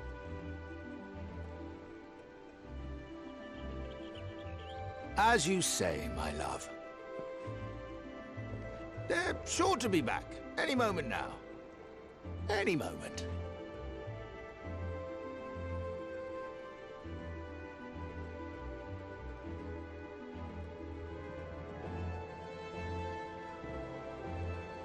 They are coming back, aren't they? I couldn't bear the thought of...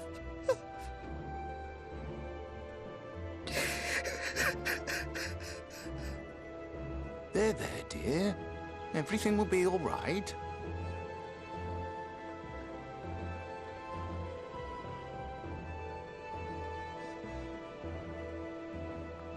There, look! Over there, over the beach!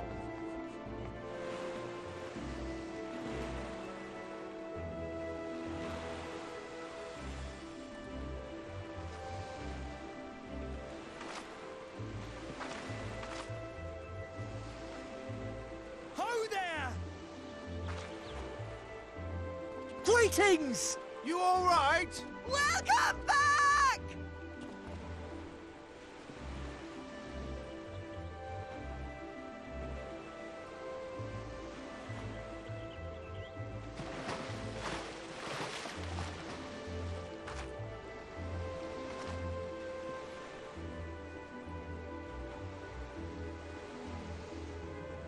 I didn't think... would be swimming the whole way back. Heavens. Heavens. Take me. Alphino! Oh, hells.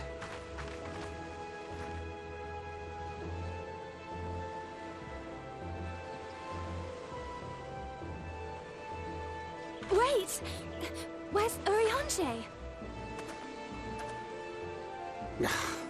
He must have fallen behind.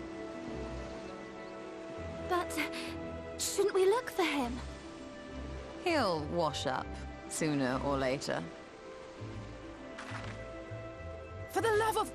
Alphino!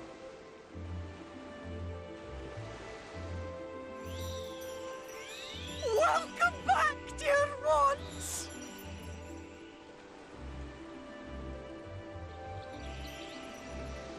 And thus did salvation come to the first.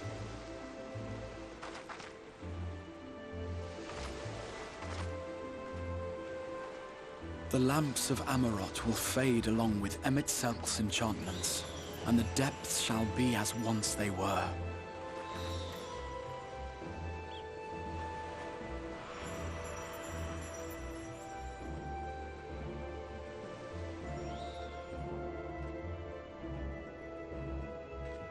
Mount Gulg will one day fall, and the Talos below yield to wind and rain.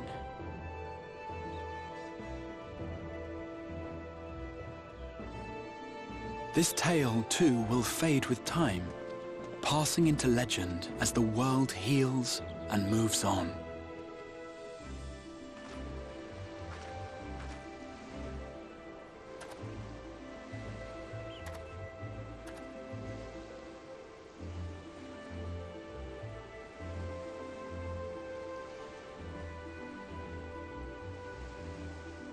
Nevertheless,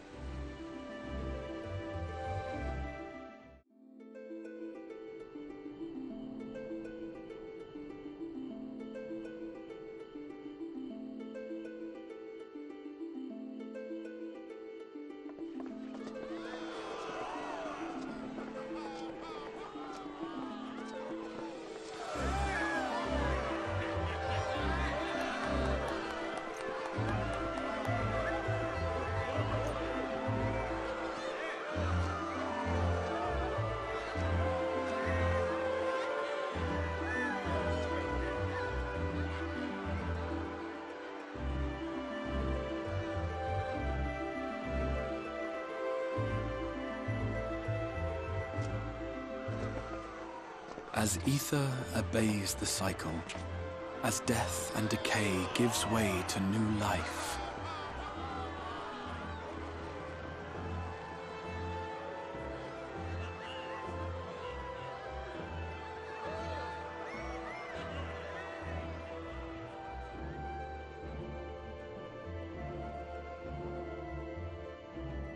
so too do the memories we share inspire others to rise to greatness.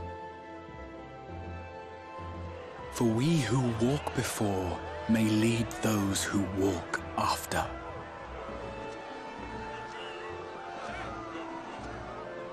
Your road goes ever on, as does your story, as does your legacy.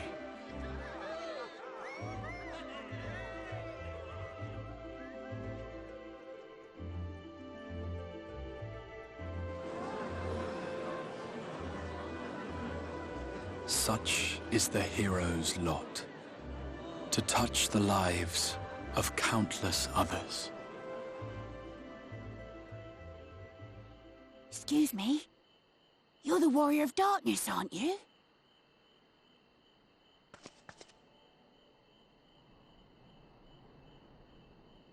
Where are you from, really? And how did you get to be so strong?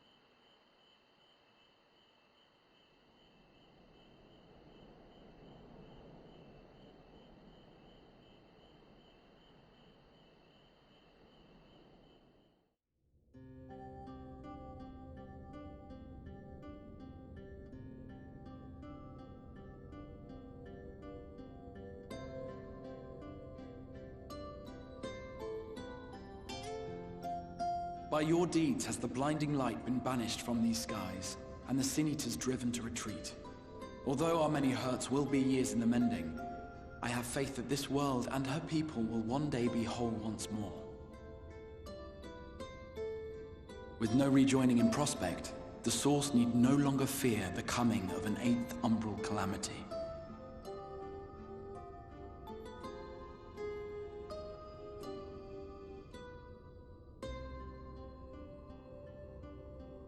And with that triumph, the future from which you came will no longer come to pass.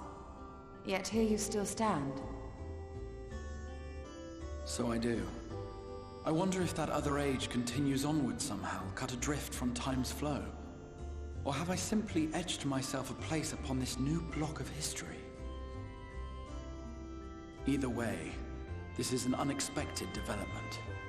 As the summoner of your souls, my death was meant to release you back to your world. Yet I am very much alive, and you are still stuck here in the First.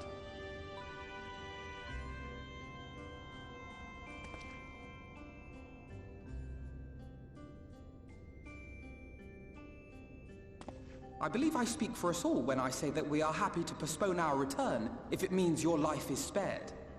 We will seek out another way.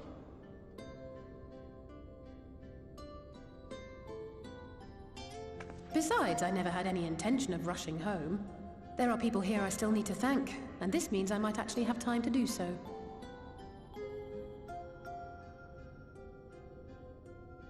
Yet we dare not neglect our comrades in the Source. Mistress Tataru, to name but one, will be most anxious to know how things stand with us. So, you'll just have to make the journey alone for the moment. Be sure and give a full report to our fellow sires, would you? Oh, and we'd also appreciate any news you can bring us from back home. Then I see no reason to delay. I can open the path from here.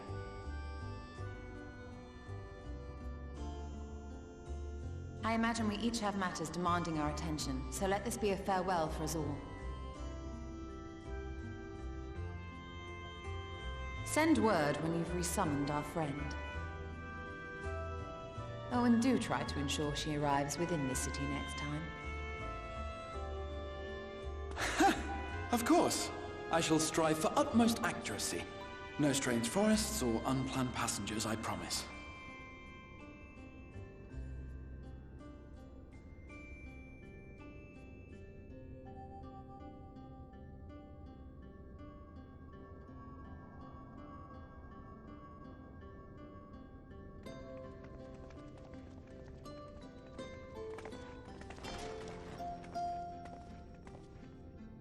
I'm a little relieved, to be honest.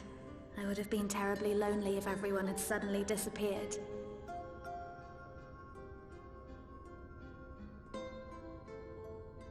But I understand that you have to go. Safe journey, Warrior of Darkness. I hope to see you again soon.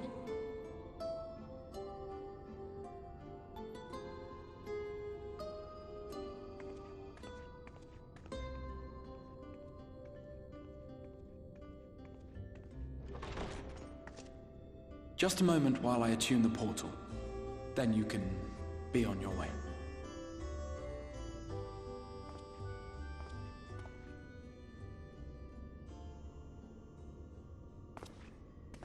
When I was a boy, many long years ago, I yearned to stand tall as the heroes of Eld. But like a fool seeking to pluck the stars from the heavens, my every attempt to reprise their deeds fell short. And then one day, an all but forgotten dream from my youth stood before me in the flesh.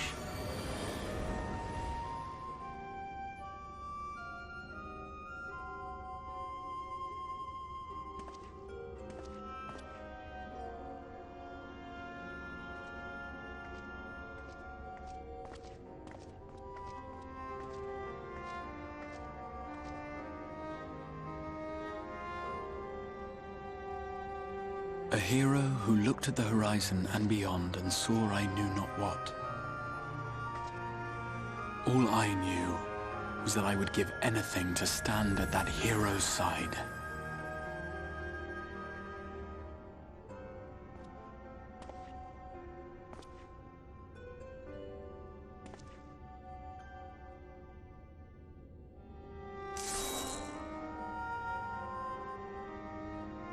Would that it was so easy. The glory of the heavens was ever beyond the grasp of those who never thought to reach for it. But if I have gained anything from all of this, it is the courage to stretch out my hand.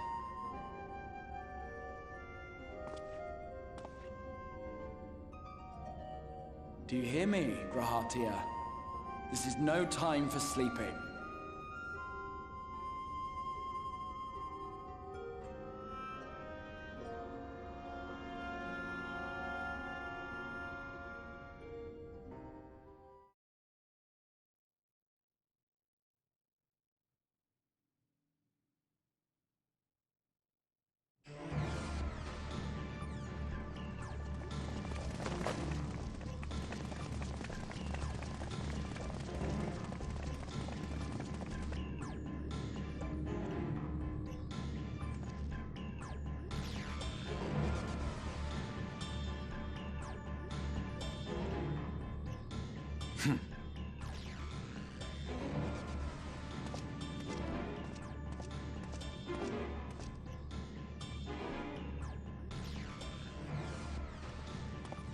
To the west gate.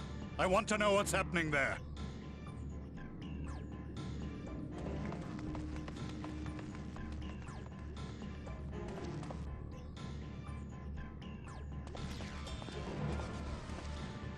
Same as the others. Struck down with a single blow. An unfortunate day to draw guard duty.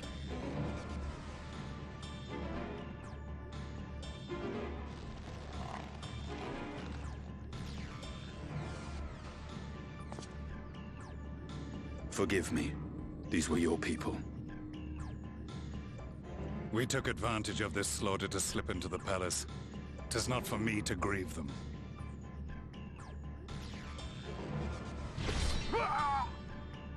That was the Emperor!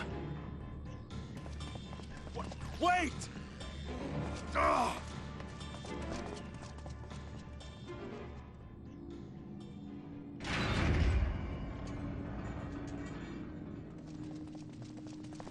Your radiance!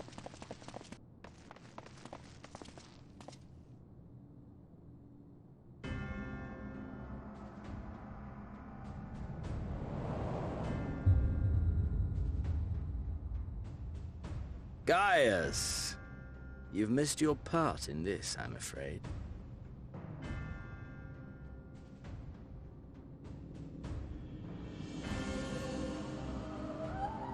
Identify yourself, demon!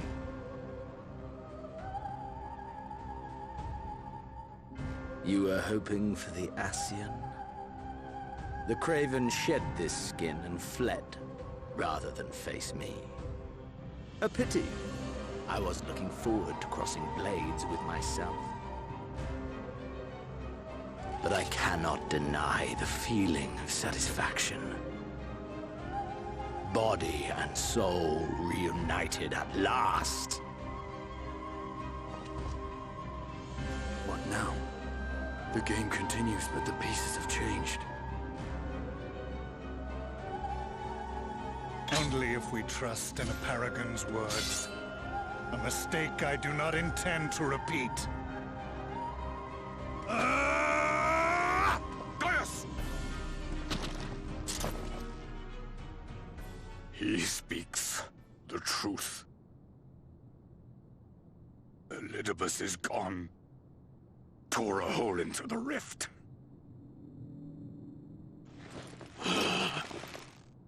Xenos, my foolish, greedy son. Was a second life not enough? Was the Empire too rich a prize to ignore?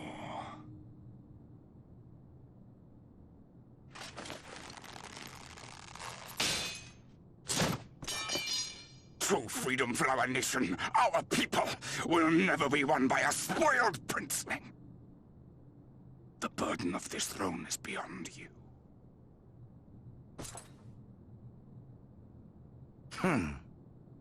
'Tis you, father, who have struggled with this burden. Simply holding the Empire together has occupied your limited faculties. But you may take comfort in knowing that I have no intention of pursuing your tedious agenda. Nor am I interested in ruling over the Empire's lands. I came only to remove that which ruins my sport. I will not have my prey stolen by your petty wars and cowardly weapons.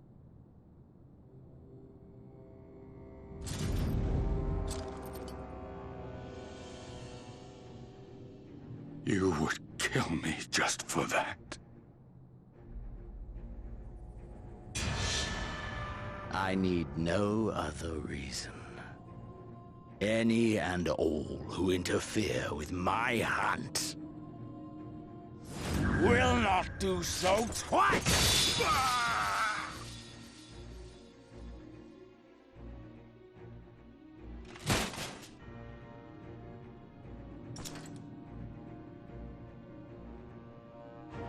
I heard the Ascians speak of Zodiac and Eidolon. Even the will of this star is but a construct of our own making. We shall gorge upon their strength, and then, my friend, our contest shall begin anew. Xena!